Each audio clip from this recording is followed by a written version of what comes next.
Hi, welcome to James Miller Lifeology, where you learn to simplify and transform your spirit, mind, and body. My name is James Miller. I'm a licensed psychotherapist and a composer. Thank you so much for tuning in today. Let's get started.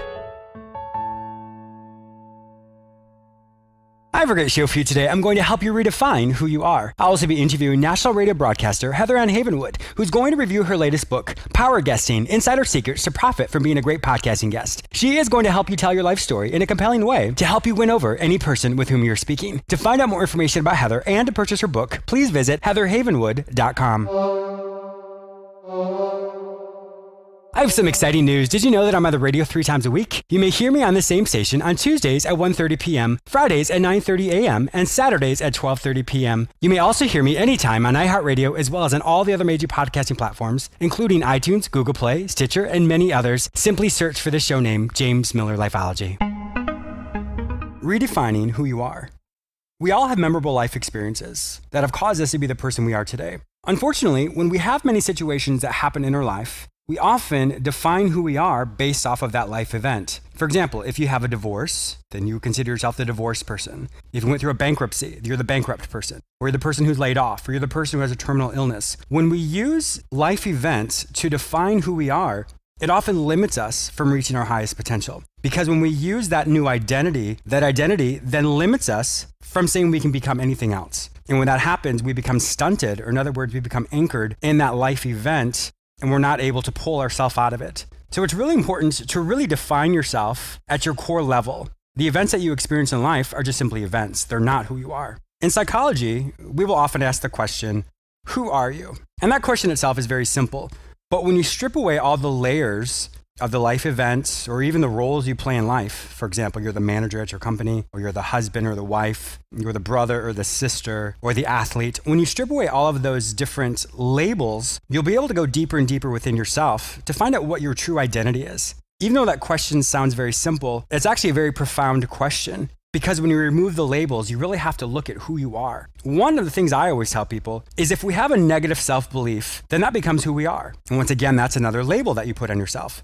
In a perfect world, if you could be known as something, what would it be? And I don't mean what label would you become. For example, you'd be the richest person in the world or the most beautiful person in the world. But what would you like to give back to the world around you? What would you like to be known for? What would your legacy be? When you could really ask yourself that then helps redefine who you are because you think in the future in a benevolent way. You think of yourself as having the ability to give to others, to change the world, to change your family, to be a part of something greater than yourself. And when you think of yourself in that respect, it helps redefine you and remove those negative self-beliefs or negative self-talk that you've had for so long. And the more you think about something and the more you believe this new belief, the stronger it becomes and you move towards that. So I would really challenge you today, if you have a negative belief or allowing a life event to define who you are today, unfortunately, my friend, that's stopping you from reaching your highest destiny. Think of your life as a jigsaw puzzle. Every event that we go through in life is part of a great tapestry, or in other words, that picture of who you are. And when you focus on one of those puzzle pieces, it's not going to make sense in the moment. But when you see it all put together, it becomes the person you are today. So when you can think of yourself as creating a legacy for the people around you or the world around you, that picture then starts to change. And those negative events that happen in your life now are used as a stepping stone instead of a stumbling block. So my challenge for you today, don't allow a life event to define who you are. Are you struggling today to find your purpose? Has mediocrity set in and you can't imagine doing the same thing for the rest of your life? Are your relationships struggling or you aren't sure how to make long-lasting changes in your life? Then today, contact me, James Miller. I will help you recognize the areas in your life that are going really well, and then we'll look at the areas in which you are struggling. We will create actionable solutions to help you create long-lasting changes in your life. You don't have to do this alone. Go to my website, jamesmillerlifeology.com, and click on the page Work with James. Fill out the form and it will be sent directly to me. Don't let another day go by without finding your way. Your change can start today. Once again, go to my website, jamesmillerlifeology.com, and click on the page Work with James. Fill out that form to get started today. Heather Havenwood is a serial entrepreneur and is regarded as a top authority on digital marketing, sales coaching, and online publishing business strategies. Heather has been named top 50 must-follow women entrepreneurs for 2017 by the Huffington Post. She is also called Chief Sexy Boss. Today, she's going to be joining us to talk about her latest book, Power Guesting: Insider Secrets to Profit from Being a Great Podcasting Guest. Welcome to my show, Heather. Thank you. thanks for having me, James. Yes, it's always a pleasure. My listeners may not know this, but Heather was on my show before, and she talked about her own story and how she went from just really transforming her own life and recognize it's the journey and not necessarily the destination. So I'm going to link her previous show to this interview, and you can hear that as well. So Heather, you are a dear friend of mine, so thank you so much for being a guest again. I'm a guest again. Like the second time. I love it. Thank you so much. I feel like I'm on like a Jimmy Kimmel. I'm back. I'm back. Well, pretty soon this show is actually going to be on TV, so you'll be definitely be a guest on my show. Holla. All right, so let's talk about your phenomenal book. So you have been interviewed by so many people. You know, I've always been blown away by just hearing you're on this show and that show and this show, and you seem to know everybody, which is wonderful. Tell me, how did you come about writing this book? What was the impetus for this book in general? Okay, so let's start where I kind of started in the what I call the podcasting world or radio world. So it was actually 2013. I have a book out called Sexy Boss. Yes. By the empowerment of women, and I created a show called Sexy Boss Show to go along with my Sexy Boss book. I thought that sounds good. I had no clue what I was doing in the podcasting world. I interviewed 5 girlfriends of mine. I threw up all the shows at the same time, and then I was like, ta-da! Yeah. Where's all the people? Yeah, exactly. I didn't know what I was doing. I didn't understand how this business works, and there's a particular art, just like anything, show business, radio, any kind of medium, blogging, content marketing. There's a particular way you do it, right? It's not just throwing up a blog post, right? It's actually, there's a structure to that. And I didn't understand that. So it's still out there on iTunes. I call it the archive world, wherever that is, or the graveyard, Sexy Boss Show. And it's great interviews and dear friends of mine, but I just didn't know what I was doing. So I thought to myself, well, podcasting's dead. It didn't work. Do that. It did not work, so therefore. It didn't work for me, therefore it doesn't work. So then what happened is in 2015, I got invited by, just like this, a guest, a friend of mine. He's like, why don't you come on my show and talk about what you're doing? I own an online company. I've been an online marketer since 2004. Wow. My first business online, I started in 1999. I have a master's degree in online marketing. So like online marketing to me is I breathe it. It's a breathing thing for me. So my friend reached out and said, okay, why don't you just come onto my show? I talk about online marketing. Why don't you just talk? Great. So it was this great conversation. It was easy. It was simple. And next thing I know, I get a $5,000 coaching client. So what happens is in my head, I'm like 30 minutes of chit chat, $5,000. Like, why would I not do that? Yeah, of course. So I really realized the power of it. I started to get and understand, how do I share my story? No one cares about my resume. I mean, yes, I have all these credentials and things I've done, but at the end of the day, people always ask, how did you get where you're at? How did that happen? Because they often see they'll see the finished product of it. They don't see all of the lessons, don't know all the things, the struggles that you had to be able to get to where you are today. Exactly. That's why we love actors, because we're like, how did George Clooney become George Clooney? You know what I mean? How does that happen? The point is that back in 2015, I started focusing really heavily on how can I add value? Because at the end of the day, I'm a guest in your home. I'm in your space. I'm in your home. These are your listeners, right? And I'm a guest. So how do I add value, share my personal story to add value to your listeners, and at the same time, of course, attract people to my services, right? How do you do that? So that's what happened. So I've been at this point over 300. That's great. I've been on summits, radio shows, podcasts, video, like blogging, as they call it, all kinds of different guest ways, we can do today, Facebook Lives, all kinds of stuff. So I've been over 300, and I learned that people really want to hear my story. But here's what happened. Here's the point. I flipped the mic, as I called it. I flipped the mic in about a year and a half ago. And I realized I brought some dear friends of mine who I knew were amazing, come on my show, and they weren't that great. With all love and respect. I knew they were amazing. We'll make sure they don't hear this story in this episode. They're not listening, right? They were experts in their field. I understand. They were good at their expertise, but sharing their story was boring, or they were trying to pitch, or they were trying to show their resume, and it wasn't entertaining. We as experts have to always be entertaining and sharing and then selling. Mm-hmm. So that's the concept. And so basically now that book, Power Guesting, I wrote that book mainly, hopefully for my friends. Yeah. Please get the book. But if you're a doctor or a chiropractor or a dentist or a lawyer or anything, people want to hear your personal story. I'm working with a lawyer right now. He's an amazing business attorney. Mm-hmm.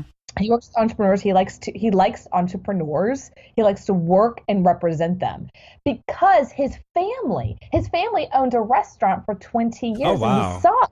Kind of in his blood, yeah. It's in his blood. He wants to represent entrepreneurs. He really believes in them. See, that's the kind of attorney you're like, where's that guy? Exactly. But he's not telling his story. No one knows that. I just know that. And even as an entrepreneur here listening to that, like, oh my gosh, I've totally hired this person. Right. Just from that. He's not a lawyer from lawyers. He's a lawyer who has a passion to represent business owners, entrepreneurs in America, because he knows once you're an entrepreneur, things happen and people come at you. Yeah. So he really wants to, he has a passion for that. So people want to hear that personal story. They don't want to hear, he went to this law school and he's got this certification. I mean, that's okay, right? Yeah, but no one really I hear you. wants to hear it. So, you're amazing. You're amazing at what you do. Oh, thank you. But I want to hear about your personal story, like how in the world you became the guy you are, right? How did that happen? And you say, I'm gonna diagnose you for a living. You know what I mean? No, I understand. Well, what did you find? So you found that most people were telling their resume or sharing their resume. So when you kind of extrapolated this and listened to your friends and realized that they didn't present themselves the way that they could have, where did it then lead you next? Okay, so what led me next was, I come from modeling, meaning what I mean by that is entrepreneurs, we model business behaviors at work. Okay. So here's the first thing I got to. First of all, it's called H to H. My concept of H to H means human to human. We as human beings haven't changed that much. Yes, we have now iPhone 10 and 9 and whatever now is next, but we as human beings haven't changed that much. We don't change that much. As you know, as a diagnostic, you see that human beings over thousands of years, we don't change that fast. Yeah. We just don't. The tools we have change, from horses, to carriages to, now cars and amazing Hummers, all kinds of stuff. But and now self-driving cars. I mean, come on, we do not change that fast. So here's the thing: H to H. When you're entertaining, when you're sharing your story, when you're in front of one client, when you're on a show of a radio or TV or being interviewed by your local TV station, you want to share your personal story. And I thought, okay, who's best at telling stories? Not me. Yeah. Hollywood. Now, there is a time-tested flow that Hollywood follows. And every time they try to go against that flow, the quote-unquote movie fails in the box office. And it doesn't matter if it's a drama, comedy, action, it doesn't matter. We as human beings have a particular way we are attracted to storytelling. And so I thought, okay, how do we share our personal story as experts and place it on top of their flow? Oh, I like that. I really do like that. So that whole story arc there, I mean, that is incredible, being obviously in the media myself and have recognized that, even the books that I read, there's that origin story or there's this aspect of how this person started, a little bit of the background, which all of a sudden launches them into this new adventure, into this new change in their life. So is that exactly what you're talking about? Yeah, that's basically it. So it's a 6-stage plot structure. It's the structure that really screenwriters actually write their story on top of. Right. So like I said, anytime they try to go against it, or I'm going to be a different screenwriter, I'm going to be unique, it flops. Means that the people who are, the customers really, right? We want to be entertained. We go into movies to be entertained or to feel. Yeah. We are so, I guess, we're basically trained from biblical times. I mean, you open the Bible, like it or not, you can read a story and understand it. You can get it. The nuances of it. Yeah, you can understand. You can feel it. You can not like it or not like it or agree, disagree, but you can feel it. You can understand it. That's because human beings haven't changed that much, right? So here's basically the 6-stage plot structure. And I didn't make this. This is not mine. If you really want to go into it, there's people like a guy named Michael who's storymastery.com. You could go and study him, or you can buy my book, Power Guessing, that kind of goes through it. Because what I do is I take it and I simplify it really quickly to place it on top of your expertise. Yes. Because if you're a dentist or chiropractor or lawyer, you still have a story. Why did you become a dentist? How did that happen? You know, you're a fireman. Why that? Why didn't you choose something else? I mean, everyone's got this really personal story of how we became what we became, right? So basically that's it. Do you mind if I just share? No, please do. Yeah, please do. It's totally fine. So basically, the 6 steps are this. 1 is full and identity. Basically, what that means is the setup is, imagine a movie, we're here, and we like have a moment in time. Okay. That's the opening scene. Where are they right now? Okay. Right. And then through the process, you see where they go. You know, Marvel comics are amazing at this. I mean, that every single movie you see in Marvel, it's like this concept is complete. The origin story. Yep. Origin story. And then the next thing is like a new situation happens. Boom. What was that first situation that happened in your life to say, I don't want this anymore. I don't want this old life. I want something new. Yeah. And there's that moment, something happens, a person, a situation happens in your life. Sometimes it's really dramatic. Sometimes it's not dramatic. Sure. Sometimes one person, sometimes a divorce and a car wreck or something. Because people come to me and say, Heather, I want to share my story, but like, my life is kind of boring. Like, I'm just telling you what happened. It's not boring. It's not boring. You just have to understand that things happened in your life that had you move and alter and change. Sure.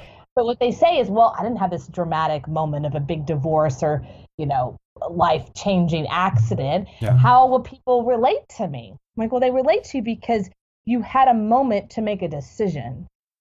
So that was number 2, new situation. Then it's what I call the progress. The progress piece is vacillates between the old you and the new you. The commitment part of it, yeah. Yeah, it's like, what? Am I going to really make this change? And are my friends and people and friends around me going to support me? And there's that moment. You can probably hear yourself. And the next one is what I call complications and higher stakes, when it's like, now it gets real. Yes. Okay. Right? It's like, you got to make a decision. People's lives are the line, or there's money involved, or you can't vacillate anymore. It's the buy-in, the full-on buy-in, yeah. Absolutely. If you look at actors and actresses, especially artists, and if you look at their life, Pink, for some reason, I always think of Pink. I mean, I think at one point in her life, she was literally working at a 7-Eleven. Wow. So, she's Pink. So there's a complication of higher stakes, something like gets real. Like this gets real. Yeah. And I think of my friend Troy, if he's listening, Troy. He is a great actor. He's an amazing actor, but he didn't start acting until he was 40. Oh my gosh, okay.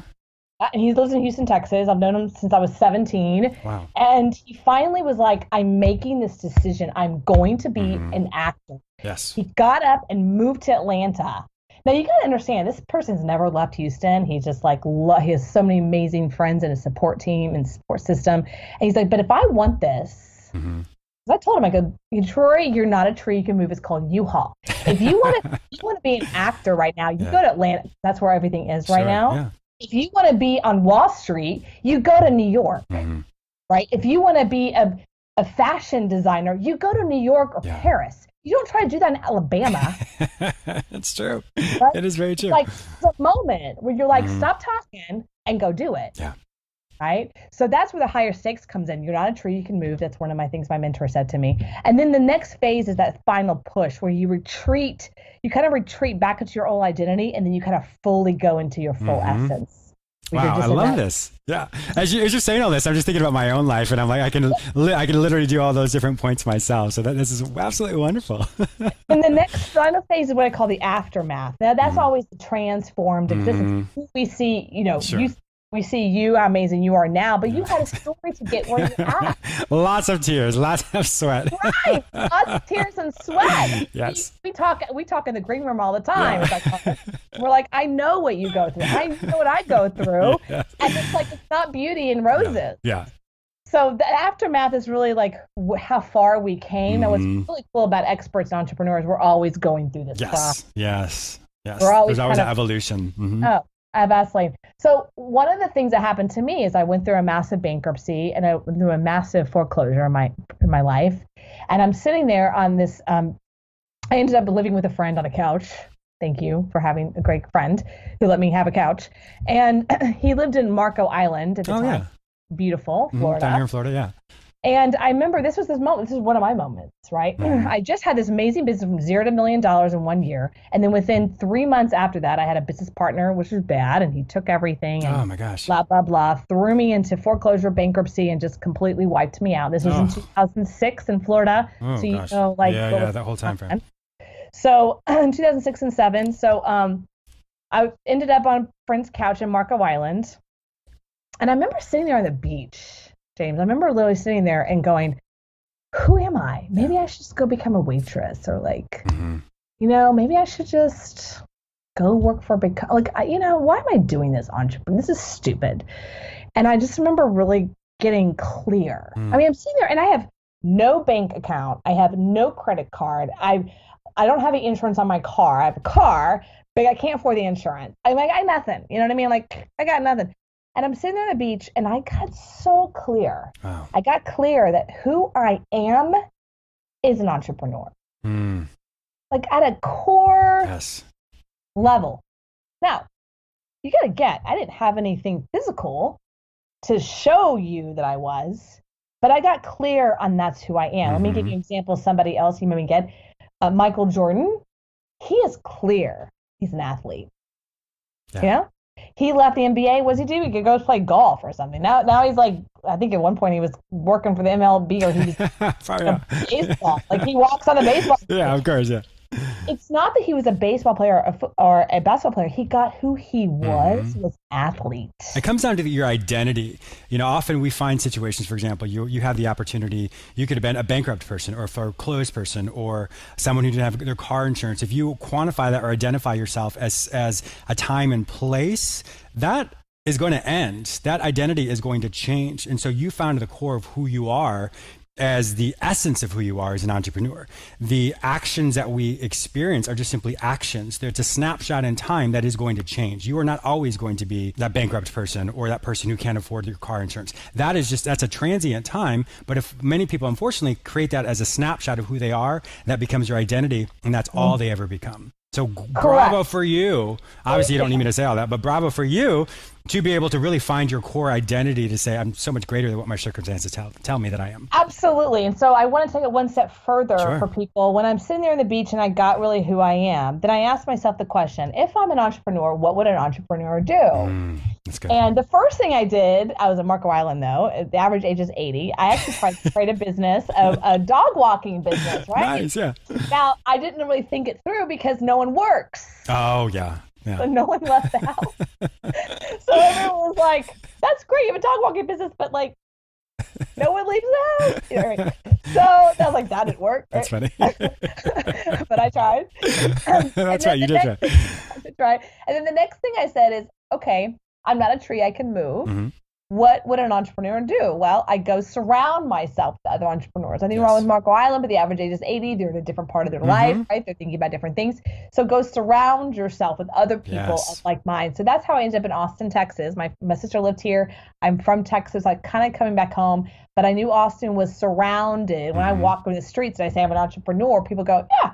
If you say that to Marco Island, they're like, what does that mean? Yeah, of course. It's a very different kind of environment. Again, if I wanted to be on Wall Street, I'd be in New York, right? If I wanted to be in the fashion industry, I'd be in Paris or New York. I wouldn't be trying to do that from Alabama, right? So you have to really get that you're not a tree, you can move. And so here's the next point. And the next one was life lesson. Does this feed my confusion or strengthen my clarity? So let me give a short story on this. Sitting there in Marco Island, and my friend calls me, who's an amazing counselor and therapist and just life coach, and he calls me, he's like, come to West Palm Beach. You know where that is? Yes, I do. About a 2.5 hour drive. And I said, well, I can get there, but I don't have enough money to get me back. He's like, don't worry, I'll give you some money for gas. Great. So we get there, and luckily he takes me to an amazing steak dinner. I'm like, awesome, thank you. Because I can't afford that either, but like, I love the asparagus. That's really great. And he looks at me and goes, I want you to start asking yourself this question before you do anything in your life. Does it feed your confusion or strengthen your clarity? James, I looked at him and I got nothing going on. Yeah. He's like, I know that, but I want you to start with like the small things. Like, are you going to eat that chocolate cake? Does it feed my confusion, strengthen my clarity? I love that. That's so powerful. That is absolutely powerful. Yes. So I started to ask myself, what a great metric. Like before I even get on this show, before I do anything, I ask myself that question: does it strengthen my clarity? or does it add confusion? Because as you know this, and you know this, but I want to share the audience a different view. When we are in chaos, we have no power. And then we try to make decisions from there. Yes. Wrong. From a reactive standpoint, yes. Can't do it, right? So how do you make decisions from clarity? Because that sounds great. Make decisions from clarity. Well, I'm going through a lot right now, Heather or James. How do I do that? Well, here's a simple way. You ask yourself the question, does it feed my confusion or strengthen my clarity on every little piece of your life? Does that relationship, this job, this situation? And because once we're clear, even a little bit, when we have clarity, we can move. When we move, we can have momentum. When we have momentum, then we have power. It's that little stepping stone. Think of a train. If a train doesn't know where it's going, it's not going to go anywhere. If the train's on this track, it knows it's going that way, then it can start to move. And then it can actually get momentum. And then it has power, right? So why do we try to go from 0 to 100? Yeah. You know, we're not Tesla. We're like a train. Sure. You know, we're like more like that train. We got to like move it.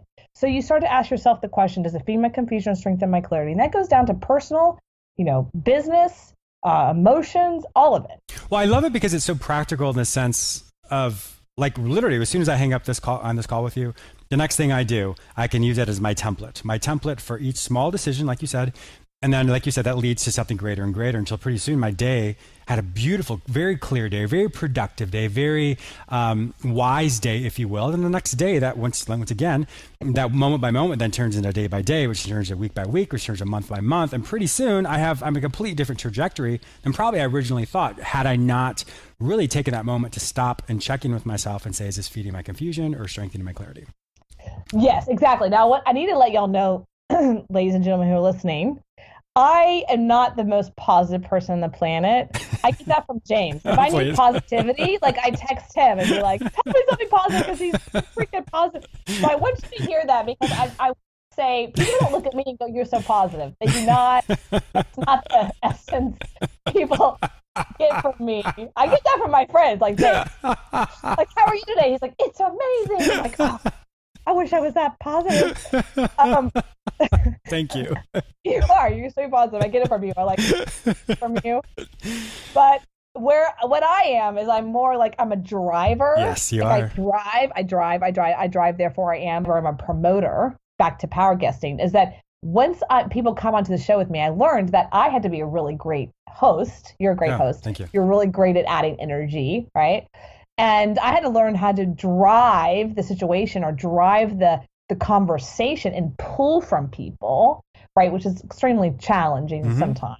But if I could just teach them a little bit of like how to pull your story, how to like get the essence of the full setup, like where you started and the new situation that happened, and then the complications that you get to go through, and then where you're at today. At least there's a hierarchy. There's like a flow. There's an arc. Yeah, there definitely is. Arc to that, so that we can really share your story. So I'm not the most positive person in the world. I just want you to get that you don't have to be positive to actually get clear. To find your clarity. Exactly. To find your clarity. You do not have to be positive. I just feel like I have to say that because people are like, be positive. I'm like, oh, I'm kind of a grouch.